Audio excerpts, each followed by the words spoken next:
Maliku Maliko ka ni Mali ɲɛga ŋa foli bɛ bɛɛ ye. Cɛ o cɛ k'e de bɛ muso nɔfɛ k'a furu, e de bɛ muso dɔ nɔfɛ k'a furu, walima i bɛ fɛ ka muso ɲuman de sɔrɔ, Ala k'i sɔn muso ɲuman na, Ala yɛrɛ ka muso dɔ kɛrɛnkɛrɛn k'a ta k'a d'i ma, a tɛ ci a tɛ yɔgɔyɔgɔ. Karamɔgɔ Hayidara bɛna fayida dɔ d'i ma, n'i y'a kɛ i b'a sɔrɔ Hayidara bɛ yen. I bɛ mun de kɛ? I bɛ taa jilagɔku kuru 6 ɲini ani babɛlɛkisɛ kuru 6 babɛlɛ jɛman in.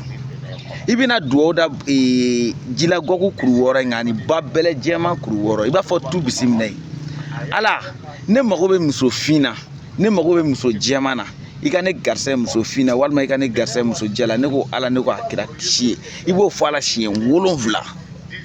Karamɔgɔ n'i y'o kɛ, i bɛ jilagɔku kuru 1 ta ka babɛlɛ kuru 1 ta k'o kɛ daga la k'o tobi o don k'o ko n'a sumana dɔ i b'a ko yɔrɔnin bɛɛ la. N'i bɔra dɔ i bɛ babɛlɛ kuru 1 ta, i ye mun tobi i b'o ni bɛlɛ in ta i bɛ taa fili sira sanfɛ. Sini fɛnɛ i bɛ bɛlɛ kelen ni jilagɔku kuru 1 ta i b'o fɛnɛ tobi. N'i bɔra ɲɛgɛn na dɔ i bɛ t'o ɲaga in fili a n'a bɛlɛ in fili sira sanfɛ. Sinikɛnɛ fɛnɛ i bɛ babɛlɛ kuru 1 ni jilagɔku kuru 1 ta k'a tobi. I b'o ɲɛgɛn na dɔ i bɛ t'o fili. O kɔta i b'a kɛ ten fo ka taa tile 6 dafa.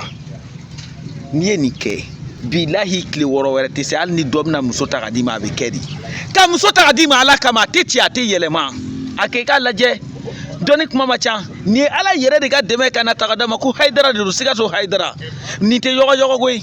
Ala k'an bɛɛ lajɛlen dɛmɛ.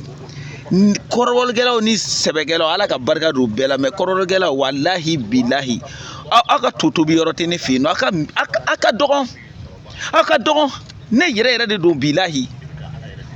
Depuis n wolola ma deli ka n ka kalanden bila ka mori ɲɔgɔn piéger téléphone na.